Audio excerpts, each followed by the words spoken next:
Your assessment of what happened out there? It seemed you faced a tough team. We played a tough team. I think that the score probably isn't indicative of what happened on the field. It was a close game. The stronger team today probably won.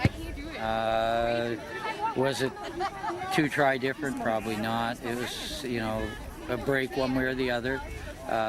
We could have been, had that first try and maybe gained some momentum. What was the key there? You didn't really seem to get the momentum. We started soft. We didn't start with the intensity that we usually do. We had a frank discussion after the first try, and the girls picked up their game, and they played strongly. Injuries to a couple key people may or may not have played any factor in the final outcome, because the kids who came in and played with good heart, good intensity, and we certainly didn't lose anything by having them in there. And what's your message to the team after a game like that? It's tough. I mean, we're all going to hurt a little bit because we're competitive, we want to win, but in all honesty, the sun comes up tomorrow, we'll all get out and play another game of rugby. What's next for Bob?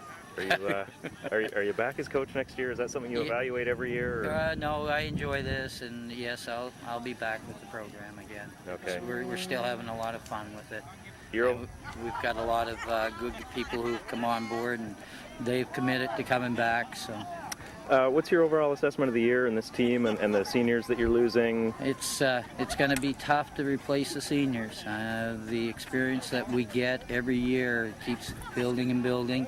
The team has been phenomenal. It has been nice to see a group of 28 to 30 athletes come together, be committed to the goal that we set, and to set aside all of their individual wishes to try and make that goal happen. Kind of have to in this game, don't you? You do. Like I said before, if you play as individuals, you get hurt and you don't win. You play as one unit of 15 people, you can have a lot of success. Maybe you can't talk about this at this stage, I don't know, but Charlotte County Bulldogs, do you have any players that have expressed interest that are... I don't know. The offer's been, it's up to them. There's been, I would expect that any of the kids who, if they decided, could add to any team that they move on and play with, and that there's, I would say, conservatively 7 or 8 kids who move on to university next year who should be really considering playing, because they certainly could make any of those university teams.